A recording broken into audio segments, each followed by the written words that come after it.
Happy Wednesday. This one is chapter 15. It's called Sharks and Bullets. On the 27th day, a plane came. It began with a distant rumble, then a spot in the sky. It was a bomber, moving briskly west. It was so far away that expending the flares and dye was questionable. The men decided to try. Louis fired 2 flares, drawing vivid lines across the sky. He spilled dye into the ocean, then used the mirror to angle light toward the bomber. The men waited. The plane faded away. As the castaways slumped in disappointment, there was a glimmer on the horizon. The bomber was coming back. Crying with joy, Louis, Phil, and Mac waved and called out. The plane dropped, skimming the water. Louis squinted at the cockpit. He saw 2 silhouettes, a pilot and a co-pilot. All at once, the ocean erupted. There was a deafening noise, and the rafts began hopping and shuddering. The plane's gunners were shooting at them. Louis, Phil, and Mac clawed for the raft's walls and threw themselves overboard. They swam under the rafts and huddled there, wincing, watching bullets cut bright slits in the water around them. Then the firing stopped. The men surfaced. The bomber had overshot them. 2 sharks were nosing around. The men had to get out of the water immediately. Trying to get onto Louis and Mac's raft, Phil floundered. Louis gave him a push, and Phil slopped on board. Mac, too, needed help. Louis dragged himself up, and the 3 sat, stunned but uninjured. They couldn't believe. The airmen, mistaking them for Japanese, would strafe unarmed castaways. Beneath them, the raft felt doughy. Bullets had struck it. It was leaking air. The bomber turned and flew toward the rafts again. Louis hoped the crew had realized their mistake and was returning to help. As the plane closed in, its side passed into view. All 3 men saw it at once. Behind the plane's wing, painted on the fuselage, was a red circle. The bomber was Japanese. As Louis turned to dive in the water, Phil and Mac didn't move. They were too weak to go back in the ocean. As the bomber flew toward them, they lay down. Phil pulled his knees to his chest and covered his head with his hands. Mac balled himself up beside him. Louis took a last glance at them, then dove under the rafts. Let me show you a picture. It says, a Japanese Nell bomber, the type that strafed Louis' raft. If you look at the picture, right behind the wing, there's a slightly darker gray circle in this black and white photo. And that's probably the red circle they're talking about. That red circle is the rising sun, and it's also on the Japanese flag. So that the white flag with the red dot in the middle, that's the sun. So if you've ever seen it, that's why it's like that. Okay. The bullets showered the ocean in a glittering downpour. Louis saw them pop through the canvas, shooting beams of sunlight through the raft's shadow. After a few feet, they spent their force and fluttered down, fizzing. Louis pushed against the bottom of the raft, trying to get below the bullets' lethal range. Above, he could see the depressions of Max and Phil's bodies. Both were still. As the bullets raked overhead, the current began dragging Louis away. He knew if he lost touch with the rafts, he wouldn't be able to swim hard enough against the current to get back. As he was pulled loose, he saw a raft tether, grabbed it, and tied it around his waist. As he lay underwater, his legs tugged in front of him. Louis looked at his feet, watching his sock flap in the current. Then, in the murky blur beyond it, he saw the huge, gaping mouth of a shark emerging out of the darkness and rushing straight at his legs. Louis recoiled, swinging his legs to the side, but the shark kept coming, directly at his head. He remembered the advice of the old man in Honolulu. Make a threatening expression, then stiff-arm the shark's snout. As the shark lunged, Louis bared his teeth, widened his eyes, and rammed his palm into the shark's nose. Ooh, no, like this. The shark flinched, circled away, then charged back. Louis waited until the shark was inches from him, then struck it again. Again, the shark peeled away. Above, the shooting had stopped. Louis pulled himself along the tether, grabbed the raft wall, and scrambled aboard. Mac and Phil were still, bullet holes all around them. Louis shook Mac. Mac made a sound. Louis asked if he'd been hit. Mac said no.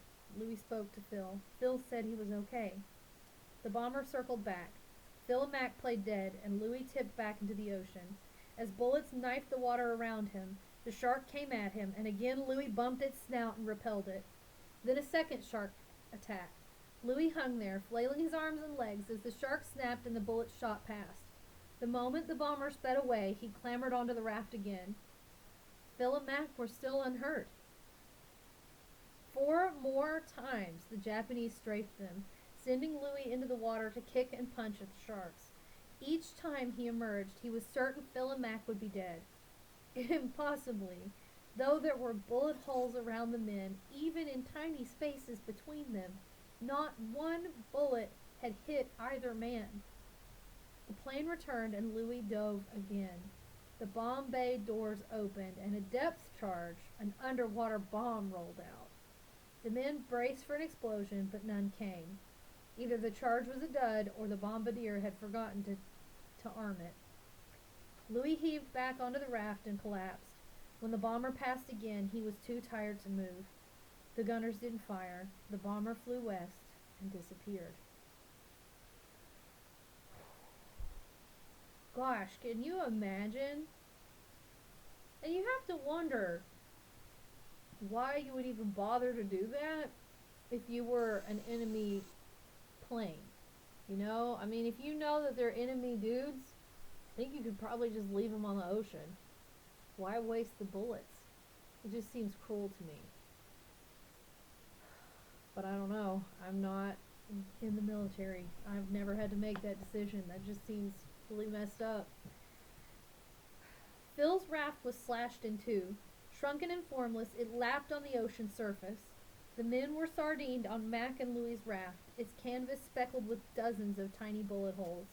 Both of its air chambers were punctured. Each time someone moved, air sighed out and the raft sat lower in the water. The sharks whipped around it, wildly excited. As the men sat, exhausted and in shock, a shark lunged onto the raft, mouth open, trying to drag a man off. Someone grabbed an oar and hit it, and it slid away. Then another shark jumped on, and after it another. The men wheeled about, frantically swinging at the sharks. As they swung and the sharks flopped up, air was forced out of the bullet holes, and the raft sank deeper. Soon, the men's legs were underwater. If the men couldn't reinflate the raft immediately, the sharks would take them. One pump had been lost. Only one remained. The men hooked it to a valve and took turns pumping.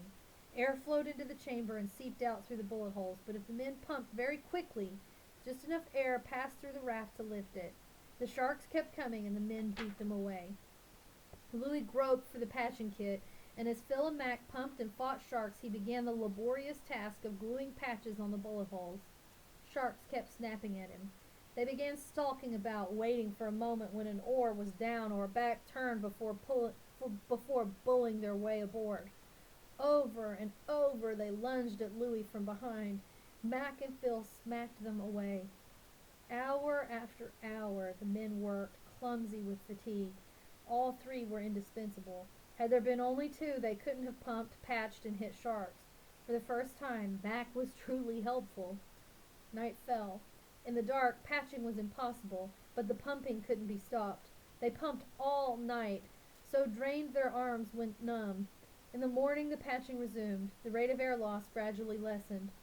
Once the top was patched, they had to patch the bottom. All three squeezed onto one side of the raft. They deflated the other side, lifted it up, turned it over, and let it dry. Then Louis patched as the other two pumped and struck sharks. When that half was patched, they reinflated it, crawled onto the repaired side, deflated the other side, and began again. Finally, they could find no more holes. Because bubbles kept coming up from below, they knew there were holes they couldn't reach. They had to live with them. The patches had slowed the air loss dramatically. They cut back on pumping to once every 15 minutes or so by day, and none at night. With the raft reinflated, the sharks stopped attacking. The crisis over, Louis and Phil thought about the bomber. They thought it must have come from the Marshall or Gilbert Islands, which were probably roughly equidistant from them. It had probably been on a sea search and likely took off around 7 a.m. a few hours before it had reached the rafts. Estimating the bomber's cruising speed and range, they made rough calculations to arrive at how many hours the bomber could remain airborne after it left them, and thus how far they were from its base. Crunching these numbers, they guessed that they were some 850 miles from the base. If this was correct, given they'd crashed about 2,000 miles east of the Marshalls and Gilberts, they'd already traveled more than half the distance to them, covering more than 40 miles per day. They'd had no idea they were so far west. Using these figures, they made educated guesses of when they'd reach the islands. Phil guessed the 46th day. Louis guessed the 47th. This would mean surviving on the raft for almost 3 more weeks. As frightening as it was to imagine what might await them on those islands, it was good to know land lay somewhere ahead. The bomber had given them something on which to ground their hope. Mac didn't join in the conversation. He was slipping away.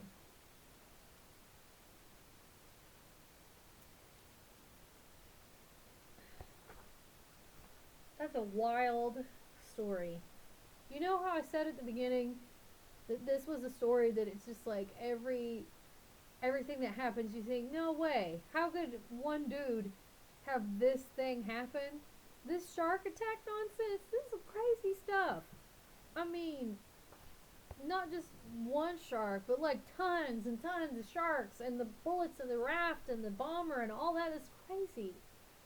I also think it's worth mentioning for my homie Miss Maiden. Did you see that math they did just now? That's why that stuff's important, guys. You never know when you're going to need it. I'm sure that when Louis Zamperini was sitting in math class in school, he wasn't thinking to himself, oh yes, someday I'm going to be trapped on a raft in the middle of the ocean and have to try to calculate exactly where I am in the world and how long it's going to take me to get somewhere based on the speed that I'm going. I mean, think about the base of knowledge you would need in order to calculate that, even to calculate it wrong. Okay? You have to have a really strong grasp of geography, and specifically the geography of the place where you're at. You have to have a good sense of direction. You have to be super observant of exactly where you were in the first place, and then know the calculations of how fast your plane was going, how fast the enemy plane can go, how long the fuel can last, how fast you can drift, what direction the currents are drifting, where the islands are. That's a lot to keep up with. I don't know, I think it's a pretty impressive calculation. I will see you in the next video.